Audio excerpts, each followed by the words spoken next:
What do you do when the only thing left of someone you loved is the ghost of their presence clinging to the animal they adored?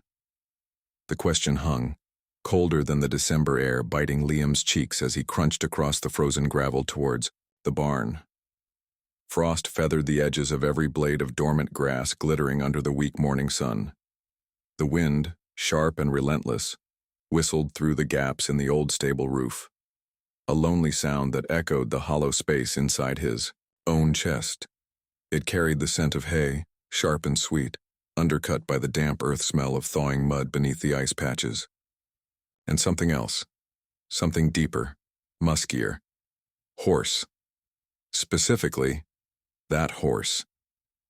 The one Sarah had whispered about in the dark, her voice soft with a reverence Liam hadn't fully understood. Not until now.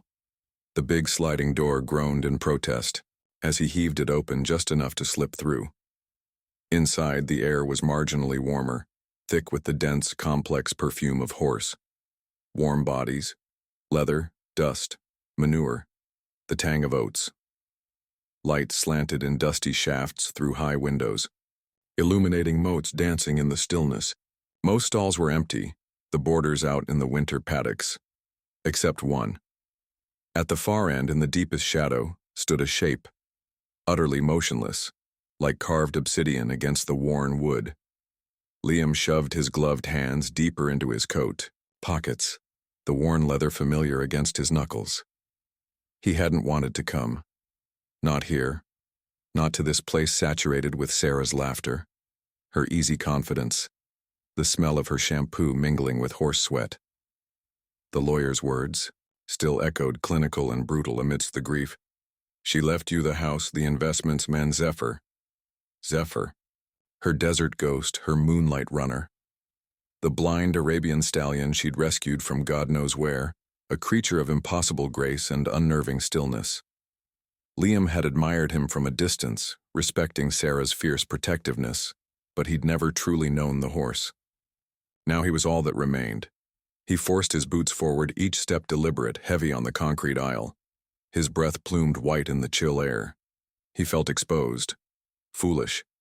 What was he even doing here? He couldn't ride, barely understood horses beyond what Sarah had patiently explained. He was a man who fixed leaky faucets and balanced spreadsheets, not this silent, watchful presence radiating a tension he could feel, prickling his skin. He stopped a good 10 feet from the stall door. Zephyr hadn't moved, not a muscle. His coat was a deep liquid black absorbing the dim light. He stood perfectly square, head held high, ears pricked rigidly forward. But his eyes... Liam's breath caught. They weren't the warm, dark pools Sarah had described. They were clouded, milky white, like frost over deep water, utterly sightless. Yet Liam had the unnerving sensation of being seen, profoundly. The horse's entire being was focused, an antenna tuned to frequencies Liam couldn't perceive. A slight shift. Zephyr's left ear flicked back, then forward again, a tiny, precise adjustment. Listening. The only sound was Liam's own heartbeat, too loud in his ears, and the faint sigh of the wind outside. Liam swallowed, the sound painfully dry in his throat. He took another hesitant step. The horse's nostrils flared wide, drawing in the air, sampling it. Liam imagined the scent hitting him. City wool coat, stale coffee, cheap soap, the metallic tang of grief. Zephyr's head tilted, just a fraction, the milky eyes seeming to fix on a point somewhere near Liam's shoulder. The stillness wasn't vacant. It was waiting, guarded, wary. Liam remembered Sarah's voice, soft but firm. Move slow. Let him hear you coming. Always tell him where you are. He cleared his throat, the sound harsh in the quiet. Hey, he murmured, the word, barely more than a breath. Just me, Liam. His own name felt foreign, inadequate. He took another step, closing the distance to the stall door. The polished wood was cold under his palm. Zephyr remained immobile, but Liam saw the subtle tightening of muscles along the sleek neck, the slight flare of the nostrils again. The horse's breath streamed out in visible puffs, rhythmic and slow. Liam leaned his forehead against the cool top rail, the weariness in his bones suddenly overwhelming. He closed his eyes just for a second, against the image of Sarah's smile, the way her eyes crinkled when she talked about Zephyr's latest antics. The pain was a physical weight pressing down, a soft sound, not a snort, not a whicker, a sigh, deep and resonant, vibrating from the horse's broad chest. Liam opened his eyes. Zephyr had shifted his weight, just slightly. His head was still, high but turned now, those unseeing eyes angled directly towards Liam's face at the rail. The absolute focus was unnerving. It wasn't aggression. It was assessment. A blind creature mapping the shape of a stranger's sorrow through sound and scent and the tremors in the air. Liam didn't move. He barely breathed. He felt stripped bare under that sightless gaze. Minutes stretched, measured only by the rhythmic puff of Zephyr's breath and the pounding of Liam's own heart. The cold of the rail seeped into his forehead. He should go. This was pointless, painful. He started to pull back. Then slowly, impossibly quietly, Zephyr moved. Not away. Towards the door. One deliberate, unhurried step. Then another. His massive, head lowered, not submissively but with a curious, deliberate grace. He stopped inches from the stall door, his muzzle level with Liam's chest. Liam froze. He could feel the heat radiating from the horse's body, smell the grassy sweetness of his breath. Zephyr's nostrils flared again, wide and soft, sampling the air just in front of Liam's worn coat. The horse's neck stretched out long and elegant. His velvety muzzle, dark as midnight, hovered, trembling slightly. Searching. Liam held his breath. He saw the delicate whiskers around the horse's nostrils quiver. He saw the intricate network of veins beneath the thin skin. He saw the absolute vulnerability in the act. Slowly, so slowly his muscles ached with the control, Liam lifted his bare hand from his pocket. He held it palm up, fingers relaxed, just inside the stall, near the horse's muzzle. An offering, or a test. Zephyr went utterly still again. The listening intensity returned. Liam could hear the faint whistle of air through the horse's nostrils. Seconds ticked by, each one stretching into an eternity. The cold air stung Liam's exposed skin. Doubt crept in, stupid, presumptuous. He started to lower his hand. Warmth. Sudden, startling warmth bloomed against his fingertips. Soft. Incredibly soft. Like worn velvet. Zephyr's muzzle had dipped, almost imperceptibly, and brushed against Liam's fingers. Not a nudge, not a push. A touch. Feather light. A blind creature making contact with a world it couldn't see. Liam felt the delicate pressure, the faint tremor in the horse's lip. He felt the warm, moist breath sighing over his knuckles. It wasn't affection. Not yet. It was recognition. Acknowledgement. A blind horse reaching out to map the contours of a broken man standing at his door. Liam didn't dare move. He let the warmth seep into his cold skin, let the softness register. He watched the horse's ears, still pricked forward, swiveling minutely, capturing every nuance of sound. Liam's shallow breath, the creak of the old barn timbers, the distant caw of a crow. Zephyr's muzzle remained resting against his fingers, a silent, weightless connection. The grief inside Liam didn't vanish. It still ached, a deep, bruising pressure. But for a moment, just a moment, it wasn't the only thing occupying the space. He didn't know how long they stood like that. Time seemed suspended in the dusty air of the barn.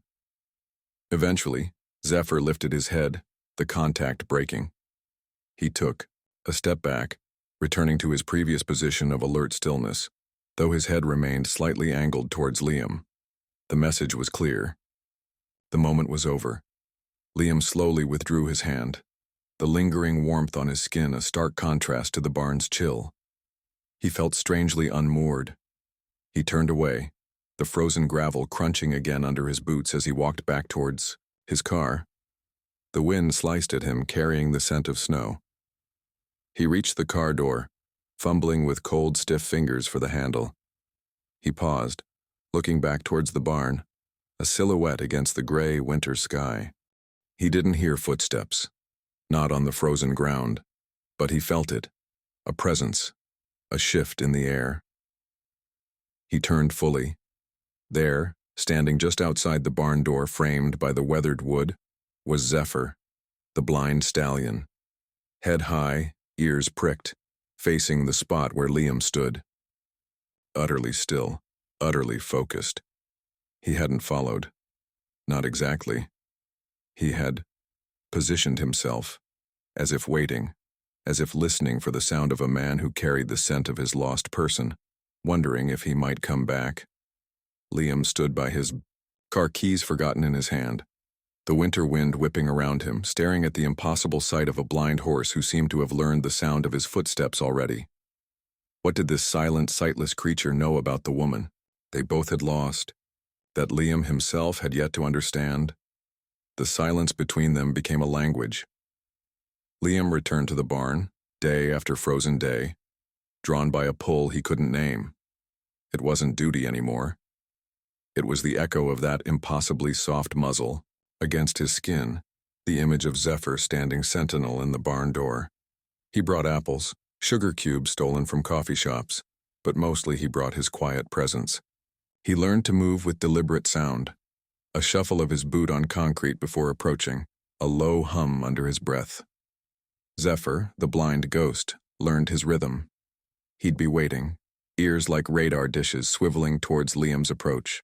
Before he even opened the heavy door, that unnerving stillness holding until Liam spoke his name. But the stillness wasn't emptiness. It was listening, deep listening, and sometimes it cracked. Liam noticed it first with sounds. A sharp crack of ice splitting on the roof would make Zephyr flinch, a full-body tremor rippling beneath his obsidian coat. But thunder strangely barely registered. Then came the words.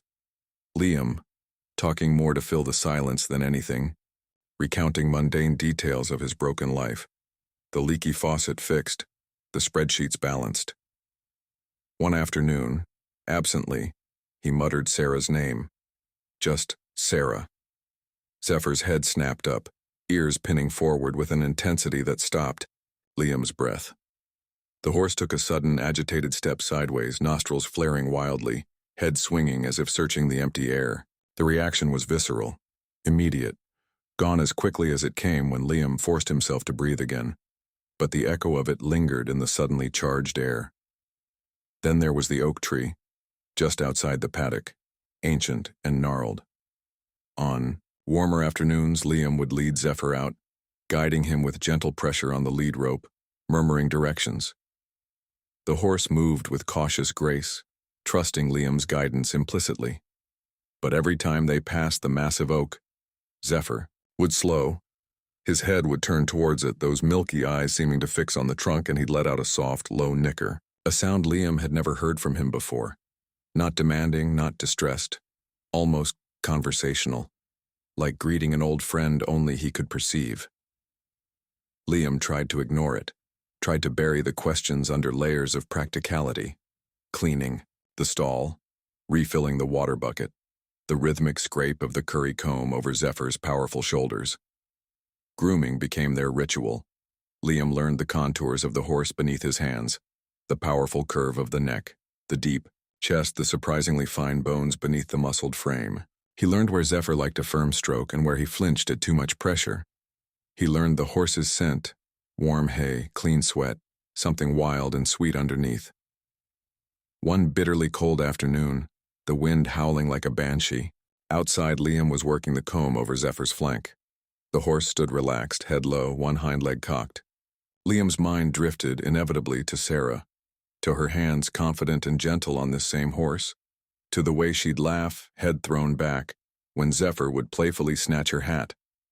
The image was so vivid, so painfully alive, that the grief slammed into him anew, a physical blow. He stopped brushing, his hand resting heavily on Zephyr's warm side, his breath hitching.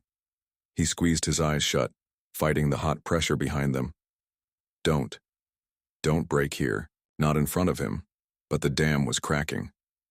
He thought of the oak tree. He thought of Zephyr's reaction to Sarah's name. He thought of the lawyer's file, the sparse details about Zephyr's origin. Rescued, severe neglect, sight loss, likely trauma-induced. What had this horse witnessed? What had he shared with Sarah that Liam never knew? A low vibration started beneath his hand, a deep, resonant hum emanating from Zephyr's chest. It wasn't a sound Liam had ever heard before. It was like the earth itself purring. The horse hadn't moved, but his entire body seemed attuned to Liam's tremor. The warmth beneath Liam's palm felt suddenly immense, a living anchor in the storm of his grief. He opened his eyes. Zephyr's head was turned towards him, those sightless eyes seemingly fixed on Liam's face. The horse took one slow, deliberate step closer, his massive shoulder pressing gently against Liam's side. Not pushing, just there, solid, present. The simple contact, the profound, wordless acknowledgement of his pain, was the final straw. A ragged sob tore from Liam's throat, then another. He buried his face against Zephyr's neck, the coarse hair scratching his cheek, the deep, rhythmic hum vibrating through his own chest. Tears, hot and uncontrollable, streamed down his face, soaking into the dark coat. He wept for Sarah, the brutal, aching absence of her. He wept for the life they'd planned, now ash. He wept for the terrifying responsibility of this blind, magnificent creature who had somehow become his silent confessor. He wept until his ribs ached and his throat was raw, the sounds muffled against the horse's warm, living hide. Zephyr didn't move away. He didn't fidget. He stood like a monument, bearing Liam's weight, his head lowered slightly, his breath sighing warm and steady against Liam's shoulder. That deep hum continued, a constant grounding thrum. Minutes bled into each other. The storm raged outside, but inside the stall there was only the shared breath, the solid warmth, the profound, unspoken understanding passing between a broken man and a blind horse. Liam's sobs subsided into shaky breaths, then into exhausted silence. He stayed leaning against Zephyr, utterly spent, feeling the horse's heartbeat, slow and powerful, against his own racing pulse, gradually calming. The raw, jagged edge of the grief hadn't vanished, but the crushing weight, it had shifted, shared somehow in the quiet sanctuary of this stall. Weeks bled into months. Winter's iron grip loosened, replaced by the hesitant warmth of early spring. Crocuses pushed through the thawing earth near the barn door. Liam no longer crunched across frozen gravel.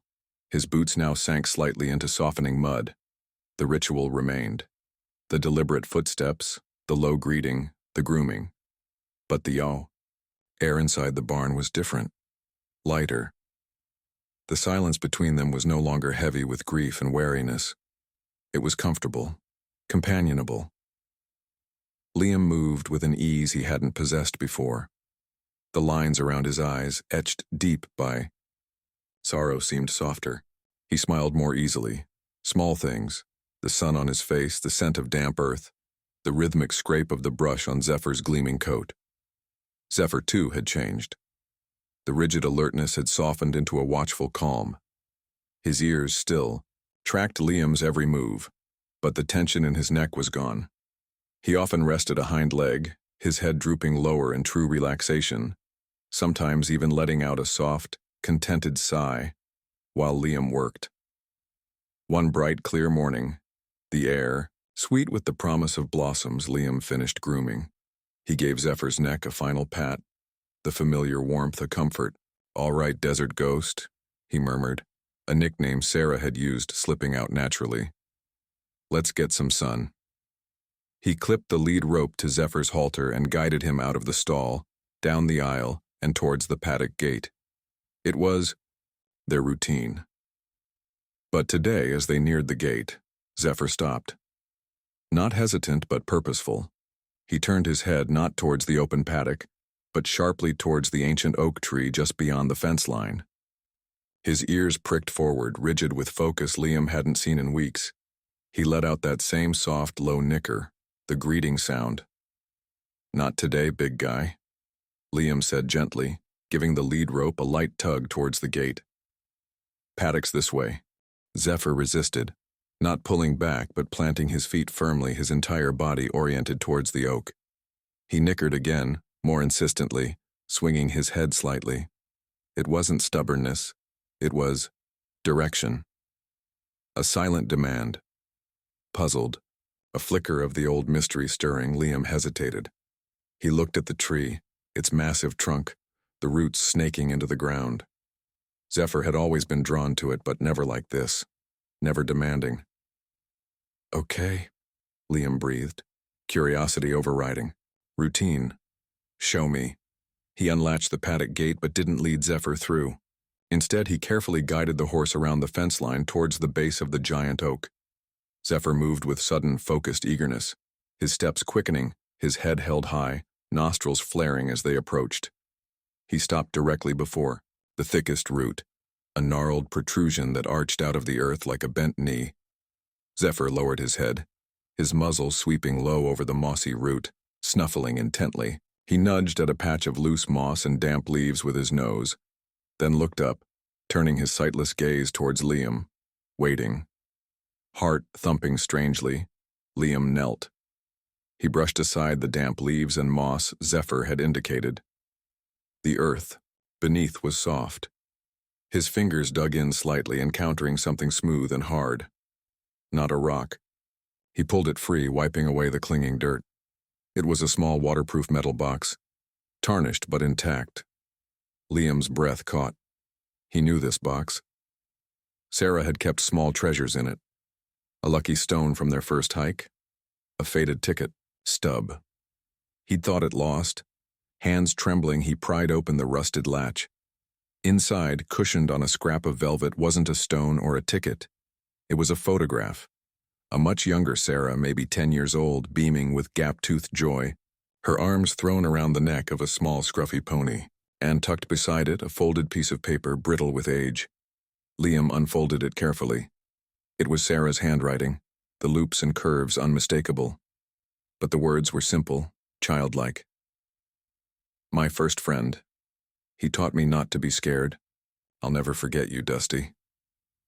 Liam stared at the photo, at the joyful, unburdened face of the girl who would become the woman he loved. He looked up at Zephyr. The blind stallion stood quietly now, head lowered, breathing softly, as if a task was complete. He wasn't Sarah's ghost, he wasn't a painful reminder. He was a bridge built of trust, of silent understanding, spanning the chasm of her absence. He had carried Liam through the storm of grief not by replacing Sarah, but by reminding him of the love she embodied, fierce, protective, and deeply connected to the soul of a horse. Liam placed the photo carefully back in the box, closed the lid, and stood. He stepped close to Zephyr, resting his forehead against the warm, solid curve of the horse's neck. He didn't speak. He didn't need to.